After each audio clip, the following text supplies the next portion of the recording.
On this episode, Big boom, big boom, big boom. burning down the house in a Mythbusters Bug Bomb Bonanza. Will this be the straw that breaks Jamie and Adam's backs Adam's kind of looking pale. as they search for a needle in a haystack? My back is killing me. I am soaked to the bone. Whoa! Oh, yeah! And strange voices in their heads. The build teams talking to plants. I hate you! Who are the Mythbusters? Adam Savage I reject your reality and substitute my own. and Jamie Heineman. I kind of like it in here. It's private. Between them, more than 30 years special effects experience. That was intense. They don't just tell the myths, they put them to the test.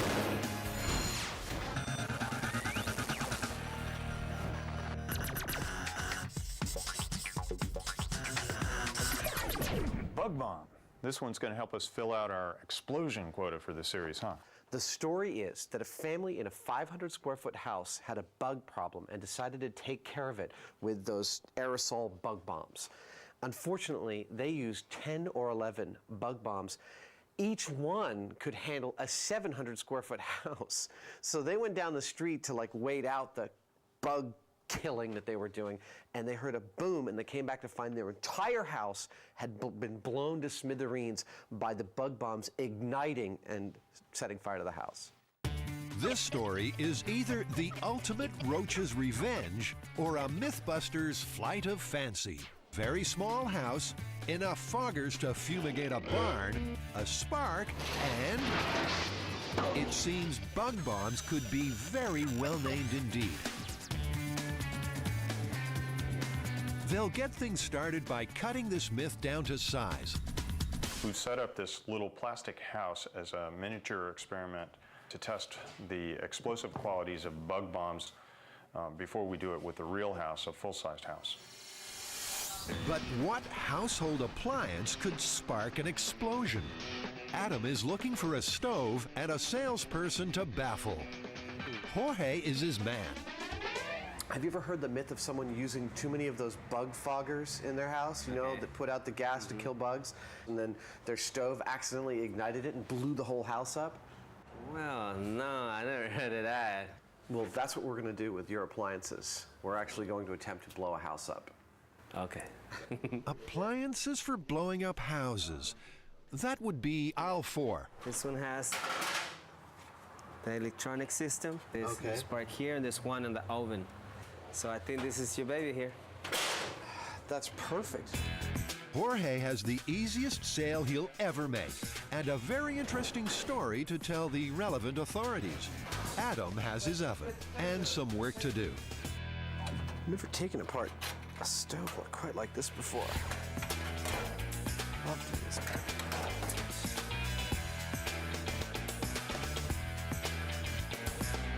So these are the actual sparkers, the things that go.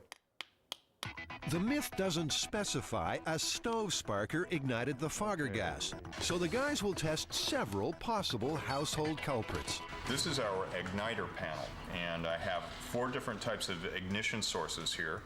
One is a lighter, which is like a pilot light.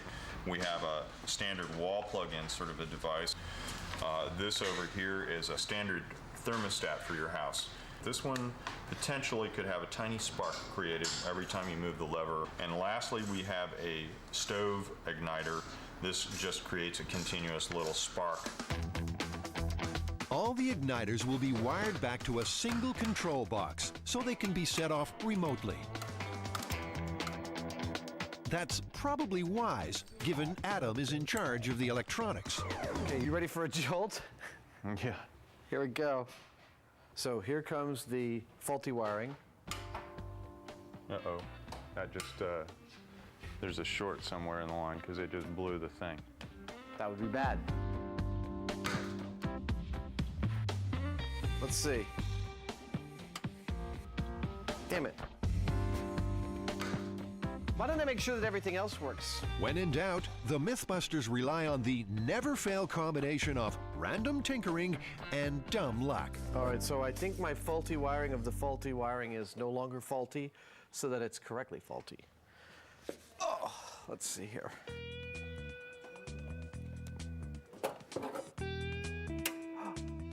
No short?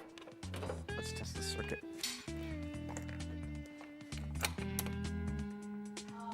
There we go, 125 volts. We're good. Time to take stock.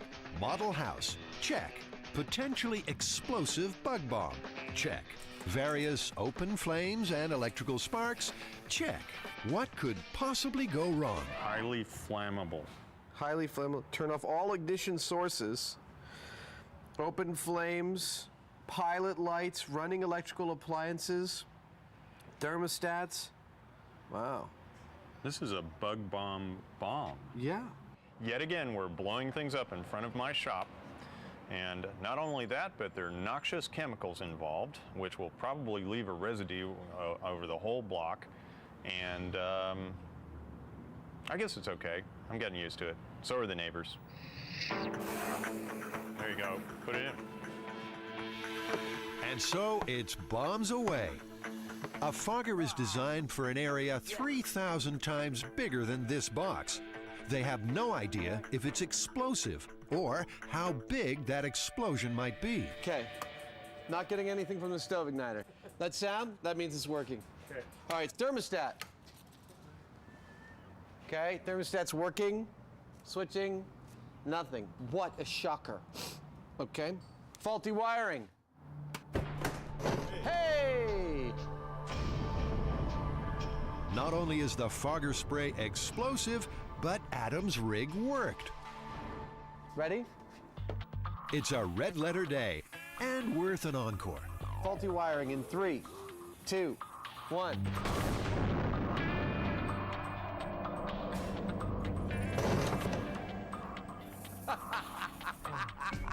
That was fantastic. I had no idea it would work like that.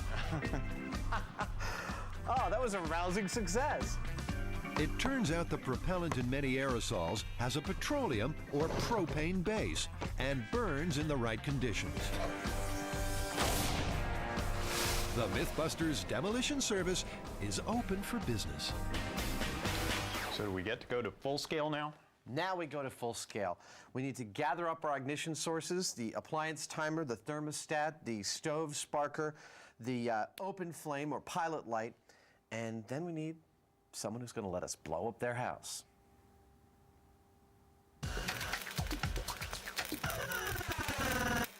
I hate you, you pathetic little plants. The Mythbusters build team has something to say. I don't like you. I think you look fat in that green, horrible shell. Is this the end of a beautiful friendship or the start of something else? I love you, love you, love you, love you, sweet, adorable pea.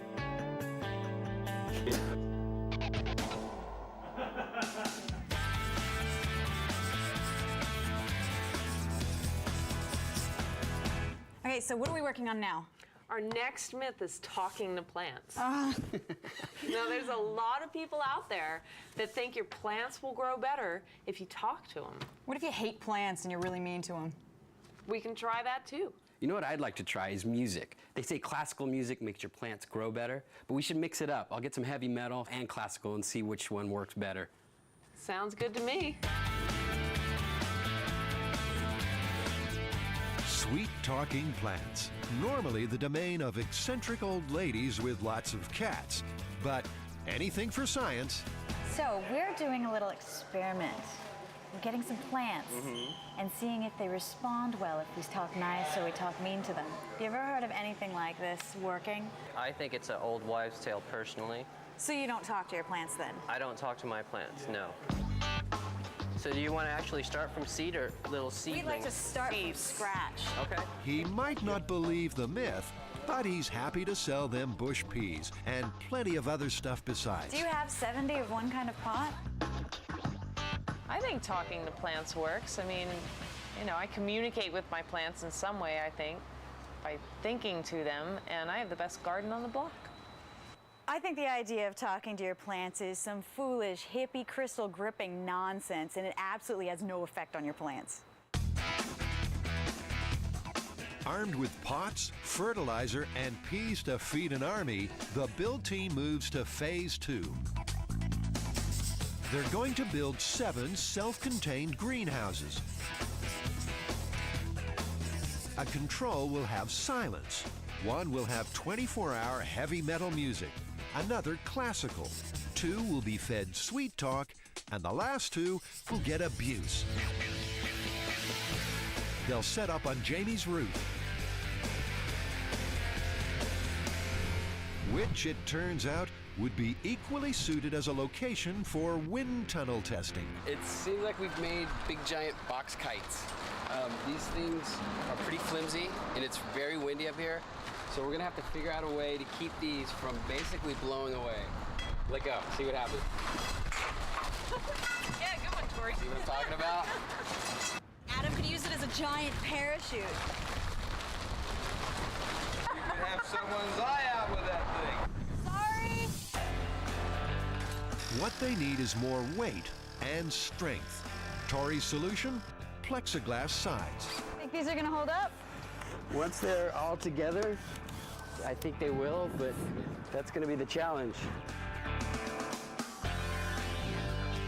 Soon enough, a little greenhouse village has grown up, and no amount of huffing and puffing from Jamie will blow it down. Putting all these greenhouses up here on the roof, I think I'm going to get checked out by the police for growing pot or something up here, you know? It's like, what are you doing?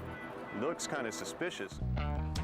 There'll be 10 pots per house, 1 pea per pot. Pathetic little nasty thing. You make me sick. Hope you shrivel and die. To prevent immediate shriveled death, they've rigged a battery-powered automatic watering system, overhead misters, and drips in the pots.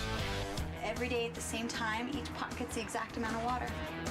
As far as possible, conditions will be identical for all the plants, except, of course, the soundtrack. I'm speaking a normal, clear voice. Okay, this next one goes out to my friend Greasy. I hope your roots rot in hell. The only thing you're good for is giving people gas. You suck, freshman! How's that? Beautiful, round, green peas. You nasty little awful green pea that's ruined every burrito I've ever had. Each monologue will be played constantly throughout the experiment. If the build team stayed all that time, the carbon dioxide from their breath might affect the outcome. Dumbass peas. But Tori needs something with a little more polish. Do you have hardcore to the bone death metal? Do we ever? Yeah, this is good.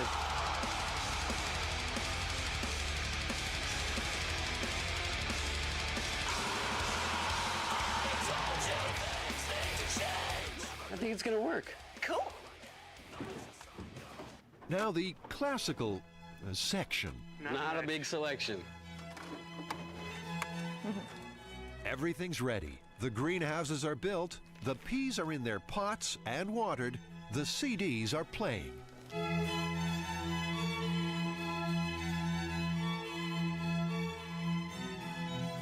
my timing is off.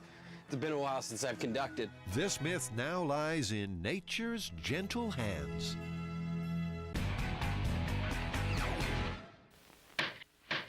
Keep a clean house, and what's my reward? Chasing after disgusting cockroaches. Ever since the invention of television, and maybe even before, bugs have been a real nuisance. 7,000 so far. Luckily for all concerned, those clever folks in white coats keep inventing neato ways to bring a bug-free smile to your dial. We're sending them to a motel. To a motel? And now, the Mythbusters have come up with their own extermination plan. They're testing the myth that a family blew up their house after overfilling it with bug foggers. This is perfect. so they need a house to send into orbit. And luckily enough, NASA has this one due for demolition anyway. But it needs some work first. Here on Mythbusters Makeover, we're turning this lovely California bungalow into a disaster zone. The house in the myth was tiny, just 500 square feet. This place isn't big, but it's bigger than that. That's almost 200. This is 250. With basically up to this hallway is almost exactly 500 square feet. We'll get like probably 550 if we block off all the other rooms in the hallway. Works for me. They'll seal off several rooms, so the remaining space in the house is exactly 500 square feet. Bye-bye bathroom. The flammable carpets have to come out. And they need a way to ventilate the house in case the bug spray doesn't burn up. Something really complicated, like, say, opening a door. We don't need no friggin' flap. This is how Jamie finds his way back home. He seems like he's really smart, but he gets lost if he's more than 50 feet away from any one of us. So they've got their house and ventilation. Now, the sparky bits. Formerly, these two plugs were actually our faulty wiring test rig. What we did was we put a rocket igniter in there and wrapped some matches around it. So in case our open flame pilot light doesn't work, we have two emergency backup, super duper, fail-safe, foolproof ignition systems.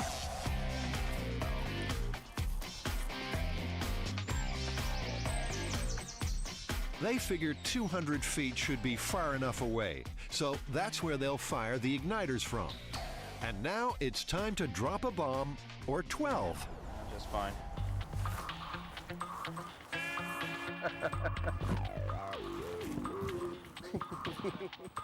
Whoa, hey, it's all bold in this thing.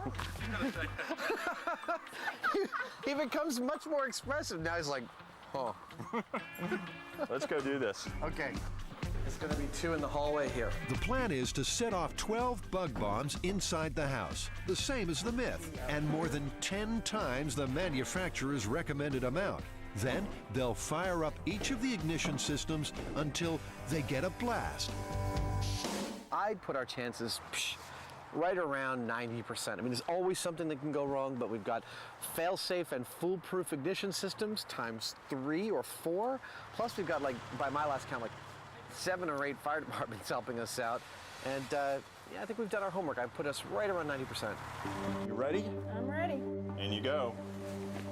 And yell loud and clear if you need help. Okay. That's what I'm here for.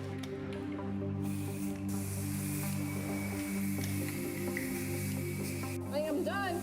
Go ahead. Let me out. The air is turning thick and toxic. Even with gas masks, they need to get out fast. Okay, we're about to close the house up, over.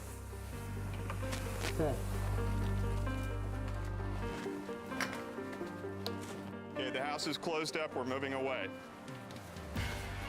Starting the timer. Okay, everybody behind the barricades. Lighting stove igniter.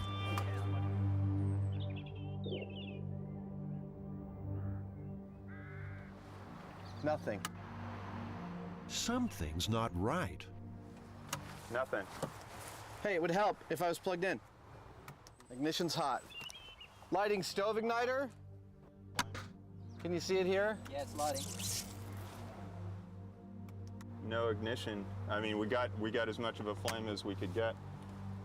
Interesting. Do you want to open the door? Yep.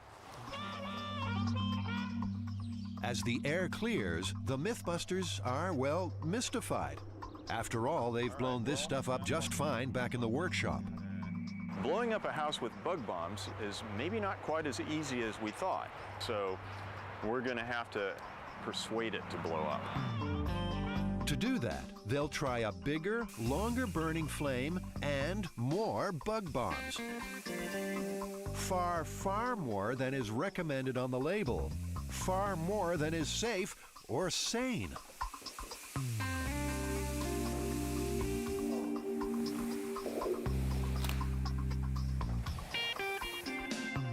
Man, that was dense.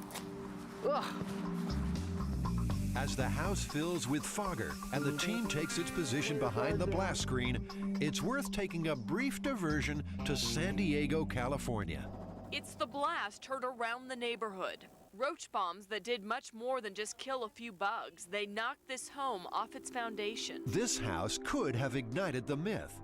It was blown apart in the same circumstances the guys are recreating. Too many bug bombs and an ignition source. In this case, a wall heater. More isn't better. Just pay attention to the directions. That would have been good advice for Jamie and Adam as they prepare to press the button. But, well, it's too late now. Okay, you ready? I'm making the ignition hot. Okay, places everybody, make sure you're out of range. Okay, and when you're ready. Faulty wiring, here it comes. It's lit. It lit good.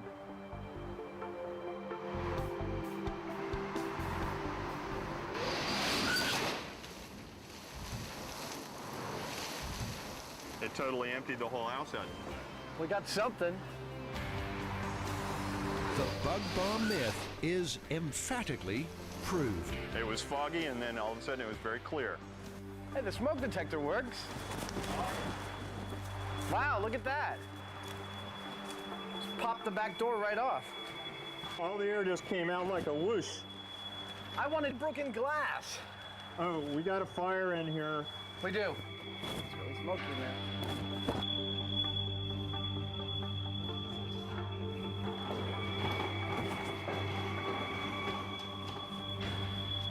Did he put it out? Yeah. You got it.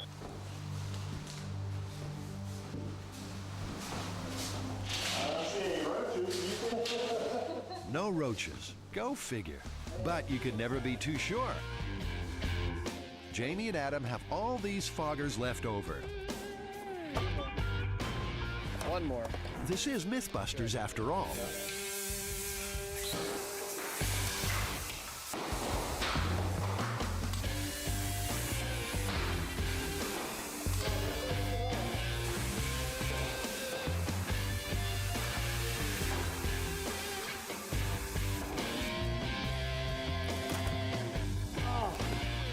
Man, that is rank.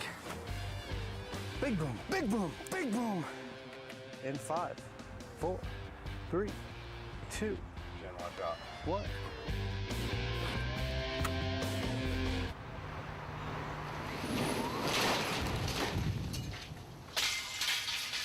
That's what I wanted to hear. That's what we're talking about. Wow. Yeah. Did we blow out a window? Yep. Woo!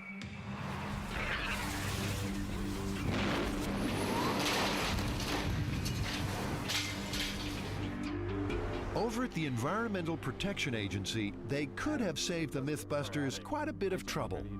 That's no myth. It occurs in California at least once or twice per year. They overload the number of these foggers in their dwelling to the point where it fills up, and then they forget to shut off their pilot light or other ignition source and blow out windows, or even to some extent can blow up and destroy the entire structure. So always read the label and don't try this at home if you still want to have a home to go to. All right, what do you think, guys? Is it busted, plausible, or confirmed? It's definitely confirmed. I mean, we blew the doors out. You know, we had a little fussing around with the ignition source, but it's true. It'll happen. Bug bombs plus ignition source equals boom, no doubt confirmed.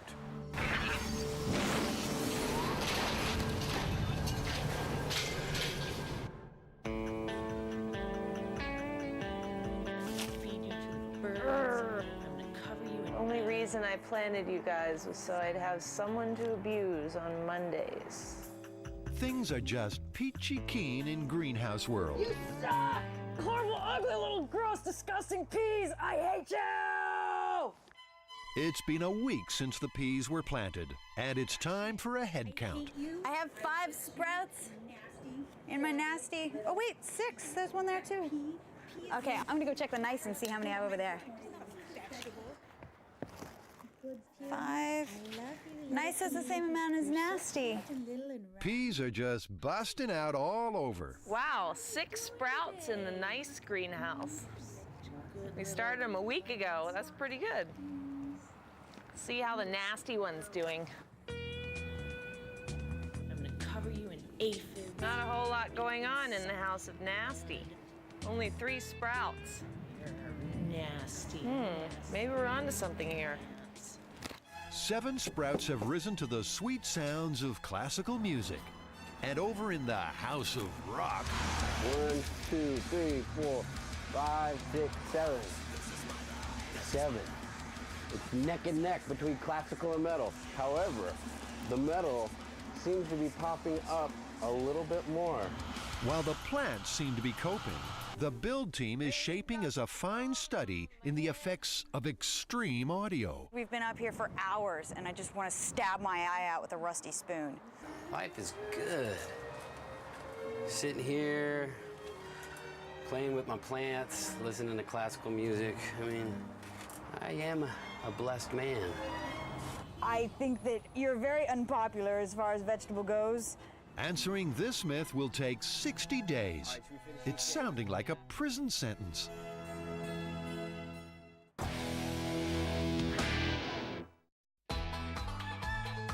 The Mythbusters are busting out all country. This is a big bale of hay. But why are these city boys down on the farm? The answer's like finding a needle in a...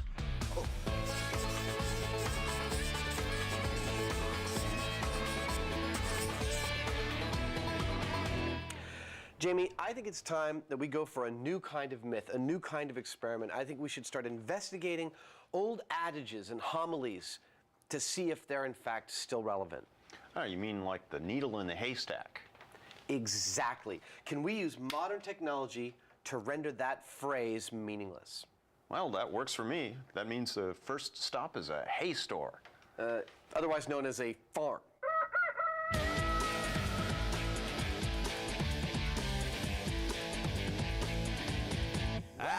The hay store. Barrett's Hay Farm, just outside Sacramento. Have you ever found a needle in the hay? No, I can't say that I have. I've never found one. And Mike hasn't been short on needle finding opportunities. Barrett's makes more than 2 million bales a year. Both hay, which is what animals eat, and straw, which is generally what they sleep on. It's funny because if you asked me to pick out what I would think of as your traditional movie type hay, I would point to the straw, not to this stuff. Traditional movie hay? Yeah, you know, like the people are always getting stuck in a hay bale or rolling in the hay or whatever they do in the movies. You know, that's what I would think of as hay. Having a roll in the hay with your girlfriend. Yeah, don't get all red-faced. To make their very own movie-type haystack, they'll load up with 20 bales of Mike's finest. No, I don't enjoy loading hay at all, actually. It turns out this was one of those things that I didn't have to explore. So they have their hay. Now, where can they find a needle? This might be the place. Hi, are you Kathy? Yep, I'm Kathy. Adam. Needle expert Kathy gets straight to the point. Well, the real question is what kind of needles? Because needles for many, many generations were made out of bone, which would make them definitely much harder to find with modern technology. Okay, so what we'd like is, I guess, 2 of the bone ones, unfortunately. Okay. They also take a bunch of metal needles, and the Mythbusters are ready for action. All right, well, we've got 10 bales of hay apiece. We've got 4 needles, 1 of bone, 3 of steel, and the producer wants us to have another one of those competitions. I mean, this one's going to be really tough because normally I just think like a metal detector or a magnet to find most of the needles, but the bone one really throws it off. We've got to come up with a machine that can separate out a non-metallic needle as well. So it's a competition. They'll split the hay into 2 stacks, hide the needles, and see whose machine finds them first.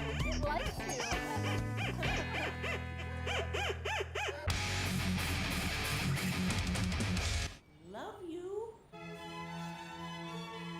You suck, suck, suck. Come on, little peas. Push it up. I love you, love you, love you, love you, love you.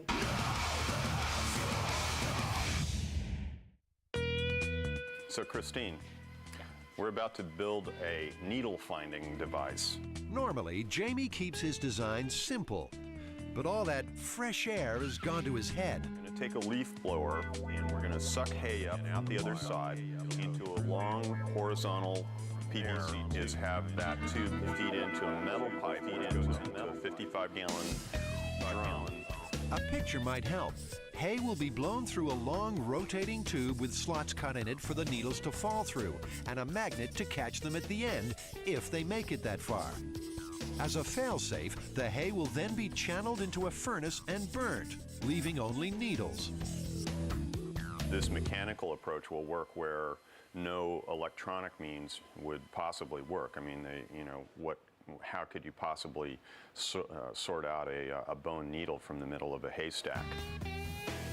That question's troubling Adam, too. Plan A is a sifting table. Shake the hay through and use a metal detector to find the needles. There we go. So, needle fell through on first try. Now the problem is, how would one get a bone needle out of here? Not with a metal detector, that's for sure. Time for Plan B.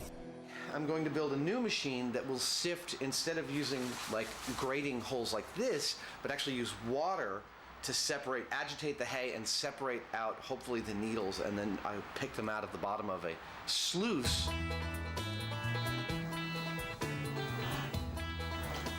And then I've got this needle.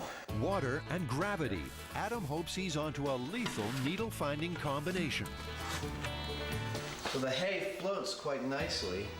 Let's see what it takes to agitate it. All right, I'm gonna look underneath. Let's see if I can see this needle. Is that my needle? Oh, that is it. There we go. This is actually the only method I've looked at so far that will also net me the bone needle when all is said and done. And so the Needle Finder 2000 is born. A shallow tank, 3 agitators, hay goes in, sludge comes out, and hopefully needles are left behind.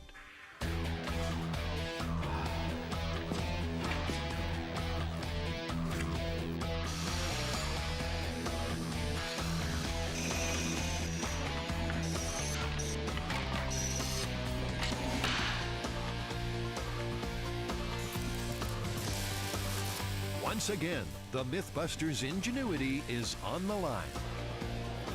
Will Adam's paddle-wheeled, water-sorting Needle Finder 2000 do the job? Oh, she's gonna blow, Captain! I can't keep it up much longer! Or will Jamie's high-rotation tube with needle slots win the day? The only way to find out is to put them to the test.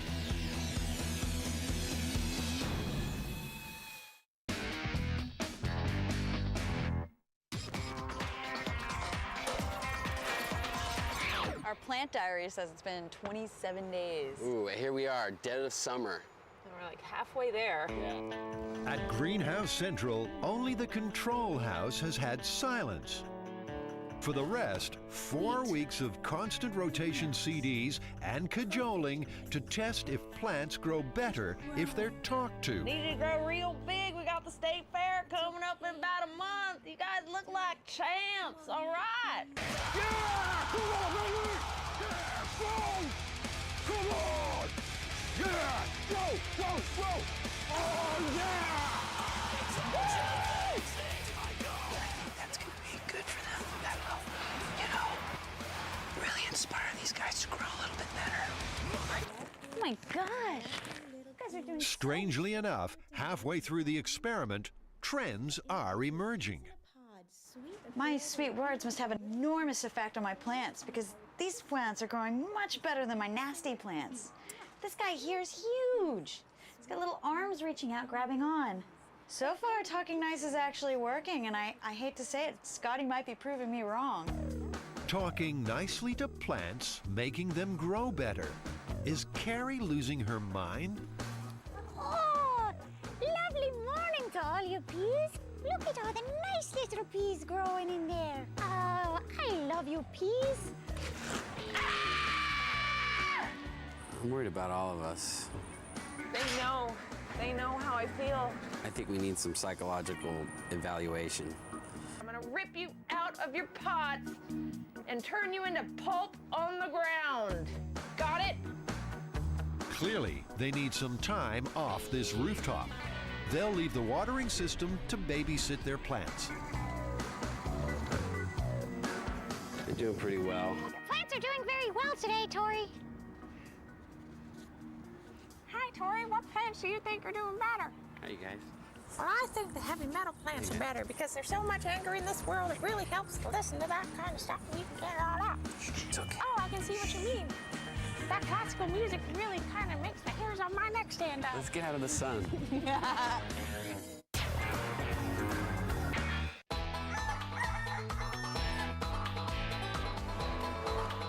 It's needle finding time, and the build team has come down to help. Jamie and Adam have 1,000 pounds of hay to search and 4 needles to find, one made of bone. This is going to be the biggest bay hail thing of hay you've ever seen. Well, let's roll it over. Jamie figures the easiest way to find a needle in a haystack is to make the haystack go away. His machine is designed to separate out the needles and burn the rest. Adam is using water. Hay floats and needles sink, he hopes. Adam's rig is actually fairly clever, I think, and it may well handle a better volume than what mine does. I think mine might be a little bit more thorough. This Mythbusters team is going to win this one handily. We'll be like sipping mimosas on the beach, and Jamie will be there like, oh, I still have 2 needles to find. As the needles are buried by researcher Colette, it's clear the boys will need help. Tori and Carrie will team up with Adam. Christine and Scotty are with Jamie. All right, you guys, ready? The clock is ticking. Go!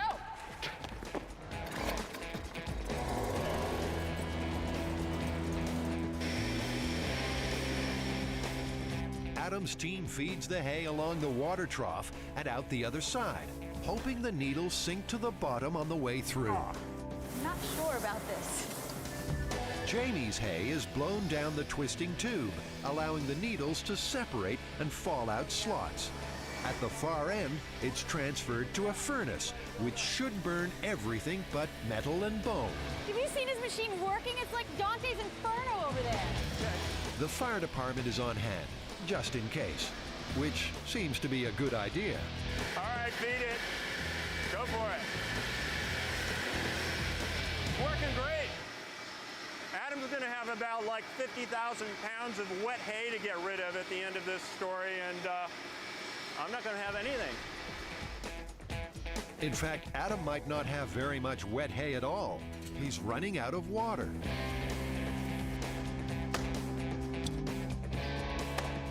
I don't know what the problem is, but I hear a lot of beating on something with a hammer, and Adam's kind of looking pale. I had to take a wheel off so I can manually kind of at least let some of the water back in. As is their way, the fire department saves the day. Cheating?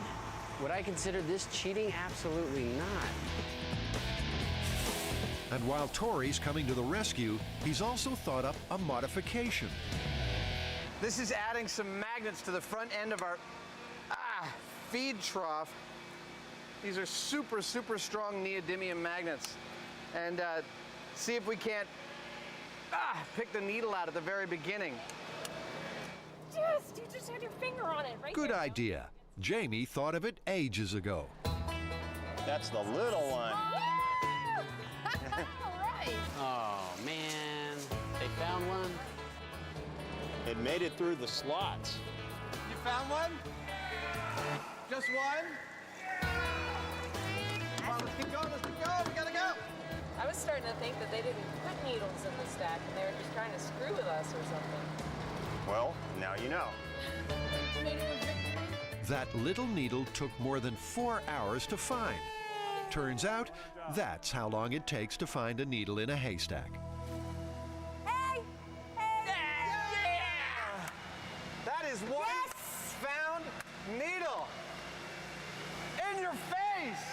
It was on Tori's super magnet. Wait, hold up. Found another one. Yeah! Oh, that's, wow. Where'd you find it? I saw it going down, so I got it on the magnet. The magnets. The magnet stopped The magnets? Yeah, okay, I spent 2 days building this, and you put down a magnet strip and... Now that both teams know their machines work, finding the needles should be just a matter of time. But it's a lot more time than Adam expected.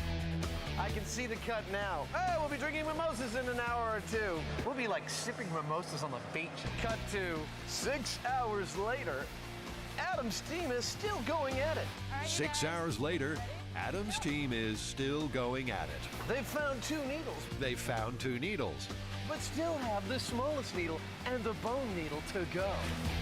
but still have the smallest needle and the bone needle to go. Things are no better in Jamie's camp. Oh, and the sun will be going down soon. You know what sucks the most? I keep getting little slivers of hay underneath my fingernails. That kills. I don't want to lose to those guys. I like to win, so I'm just trying to block out the pain. Only one thing will soothe Tori's suffering. Found the last metal needle. Yeah! Oh, yeah! All right, so all we have to do is process this last bit of the pile and then look for the bone needle, but we are 3 for 3 in metal needles. Put that on the victory cushion. Oh yeah. 3 Oh, needles, yeah. 3 Oh, yeah. needles, all 3 3 needles, metal, all 3 the metal, needles, all the 3 metal, needles, 3 needles. Obviously, something's working for them. We only found 1, and they found 3. Suddenly, the Needle Finder 2000 is looking like a winner. But with victory just a bone needle away, Adam admits a potentially fatal flaw. I never got around to checking to see if bone floats. I know it's kind of a critical oversight, but it turns out to be the kind of one I'm capable of. And here's some more bad news.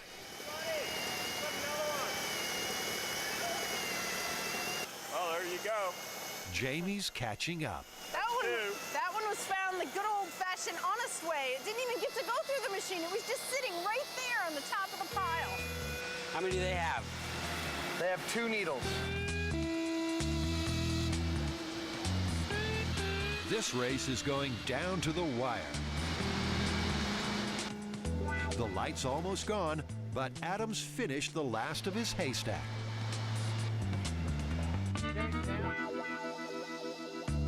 All right, time to hand check for bone needles.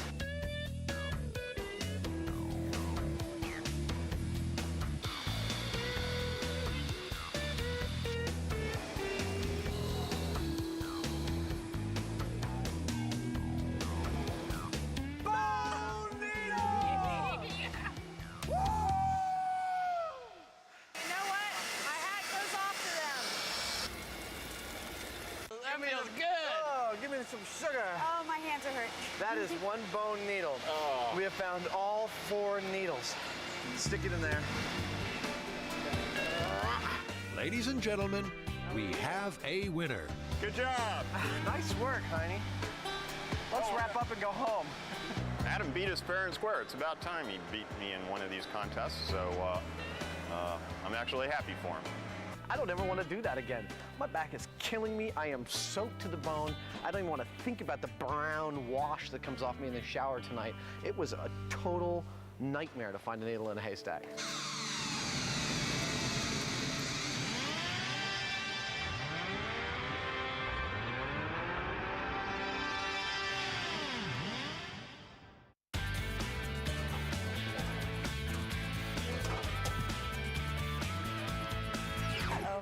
Have you seen what happened to these? What happened? What does that mean? They look like albinos. Why are they all yellow? So, well, let's check the other ones. Maybe it's just the sweetness is wilting them. They know that you hate them. See? These ones are awful. They're yellow and they're dying.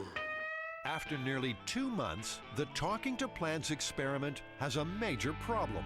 I'm gonna go check the watering system and see if maybe the timers are off or what's going on. It looks pretty dry, doesn't it? The build team hasn't been up here for a week. A long, hot week. Now, faced with withered, dying plants, they wish they had. One of these timers isn't working. Really? So it's not getting any water? Okay, I'm gonna check the moisture. And this one looks pretty moist on the top. But it's dry down there. Well, I guess they don't grow on kind words alone. The problem is the timer that was letting the plants get water, the one that was actually feeding into the pots, the battery died. I just think the talking plants are committing suicide because they're listening to I love you, love you, love you all freaking day. The only upside, every greenhouse was affected in exactly the same way. So although the plants aren't a picture of health, the experiment is still valid. And now the build team will reap what it's sown. I think to come up with our conclusion, what we need to do is pull the plants out of the pots, completely wash the soil off of the roots, and weigh the plant mass in each greenhouse. And that should give us a pretty good result. Hi, Jamie. Hi, Carrie. What's going on up here? You're looking like a groundhog. I'm here too. Hi. Hi. Groundhog too. As is traditional at harvest time, all the neighbors gather round to lend a Well, hand. here's the first nice house. Little cute peas. Sweet, wonderful, tiny. I really wanted to hear Jamie do this one. I really wanted to hear, "You are the most beautiful plant I've ever seen. I love you." So you're nice here, and then you're nasty here. If you were in college, you'd be a freshman. You called the plant a freshman? I was running out of material. Now for the hard data. Does talking to plants help them grow? So this is the classical music. Classical music. Turns out, not as well as playing them music. Wow! Dude, right? Those look like very healthy plants. They're plop. All I hear is, "Ah! Ah!" Number 7. The metal house was the best performer of all. How many pea buds? But in both music houses, the plants were healthier, taller, and had the biggest peas. My God, metal is huge. These plants are enormous compared to everything else. I think heavy metal rolls. I think heavy metal. Totally rules. 16 inches. Talking nice or nasty made no difference. 17. 2 pods. 2 shriveled pea pods, number 8. Carrie's nice house did better than her nasty one, but the opposite was true for Scotty. 30 grams. 30 grams on number 8. And the silent control house was the worst performer of all. Say 9 grams. 9 grams, number 6. So I went through all the data of what your plants did, and by and large, actually, hands down, talking and music did better than the control. There was larger biomass, larger yield, bigger pea pods. So what do we think? Is it busted, plausible, or confirmed? Well, this team did really good on this job, but the sample's not quite big enough to say confirmed. However, I'm really impressed. It is totally plausible. Wow. Interestingly, although talking helps, it doesn't matter what you actually say to your plants. That's what our data says. It says you could curse at it, you could be kind to it. The plant doesn't know the difference. But music for a bumper crop, let there be rock.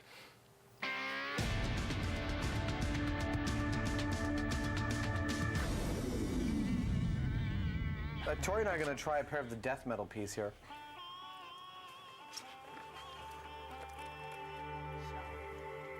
Yeah, mine was too. They taste quite good. Oh, God. The ones that music was played to just taste fantastically.